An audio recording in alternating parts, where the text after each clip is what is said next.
Shout out to Attila the Q for sending me this story, and this is more of an update right here. And to be honest, I don't remember speaking about this story when this event first happened, and you would think that I probably would have, considering the nature surrounding it. But let me just give you a little bit of a backstory. The individual's name is Emanuel Samson, and back in 2017, back in September, he did what I would like to call a revenge attack.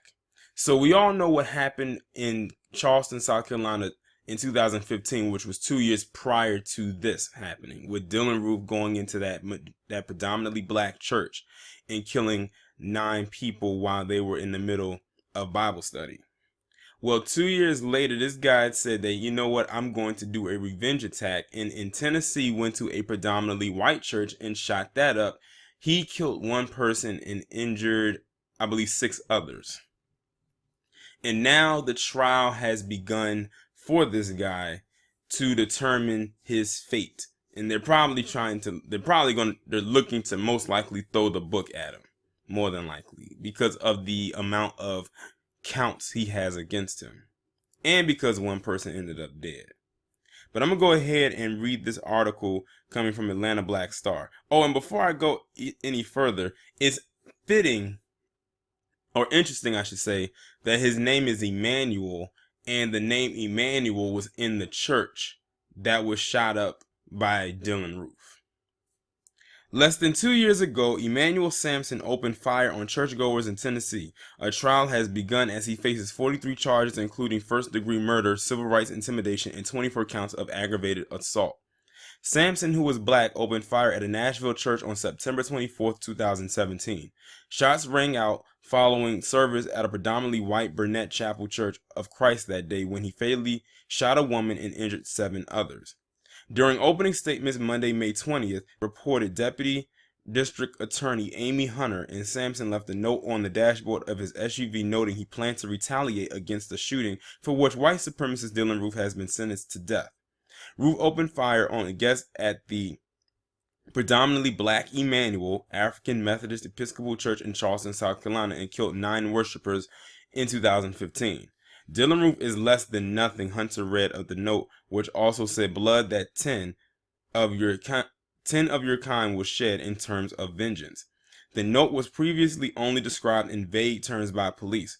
Prosecutors are pursuing an enhanced sentence of life without parole in the case. The DA is not seeking the death penalty. A prosecutor said Samson arrived at Burnett with the intent to murder a minimum of 10 white churchgoers. After witnesses recounted the horrific details of the day, which included victims collapsing as blood pooled around them, Hunter discussed the mountain of evidence she says points to the notion that 27-year-old native of Sudan planned the attack. She said that the suspect attended Burnett and provided a photo of a t-shirt investigators said Samson wore underneath his jacket, which had gun targets shaped like people on it. Hunter indicated that if it were not for the actions of True Life heroes and church member Caleb Engel, who stepped in and tackled Samson, perhaps we would have more than 1 count of premeditated murder. She said Samson had reloaded his gun before Engel got involved. Meanwhile, Samson's attorney disputed Hunter's argument to a degree, saying the intent is not for what the state says. Instead, defense attorney Jennifer Thompson said her client arrived to the church intending to die of suicide. What this case is about a man who was very sad, very suicidal. He wanted to die. On day 2 of the trial Tuesday, the Tennessean reported witnesses provided details that backed Hunter's claim and remarked on multiple gun authorities discovered around Samson and in his SUV. They also described unused rounds of ammunition. Cops said they located in the tactical vest Samson wore during the shooting. At a hearing in April, a psychiatrist said in court that Samson suffered from schizoaffective disorder bipolar type and PTSD. It appears that Mr. Samson's actions were driven by his mental disease, Dr. Stephen Montgomery said in a written report presented to the court. His angry thoughts toward himself were somehow projected outward toward others.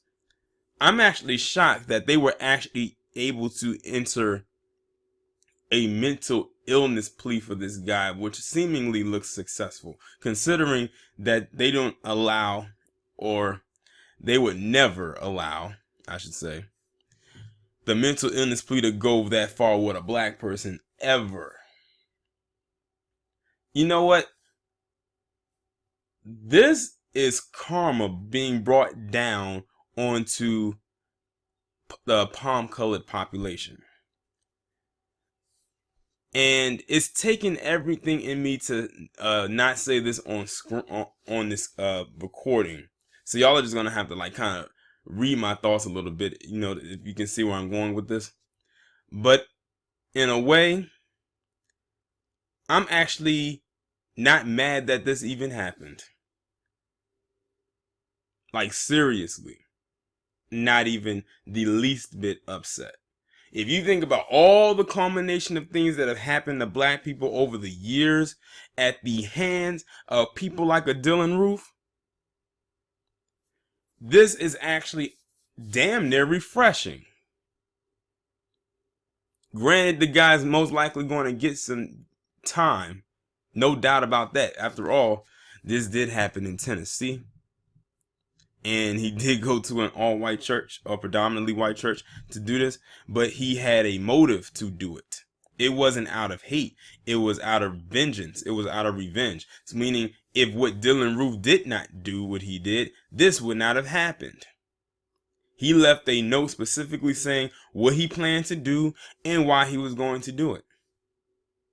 So technically, if you want to blame anybody for why he did what he did, blame that piece of crap Dylan Roof. It's his fault. Hey, I feel like we can do that because they love to say whatever happens to them is our fault. Every time something's happened to them, they'll find a way to point the finger of blame at somebody, especially if it's Louis Farrakhan. So, the reason why he's in his position is because of Dylan Roof. And that is my take on it, and that is what I'm going to stick with. But yeah, I don't remember talking about this. I would have remembered speaking about this when this first broke. And I don't remember it getting blown up in that way. And let's not forget, Dylan Roof said out of his own mouth that he had intended to start a race war. Those were his words. So technically, Emanuel Samson was just following following him up on it. Pretty much taking him up on his little offer. The only difference is Dylan Roof killed way more people. This guy only killed one. Y'all let me know what y'all think about this down in the comments. Like, share, subscribe. I will talk to you in the next one.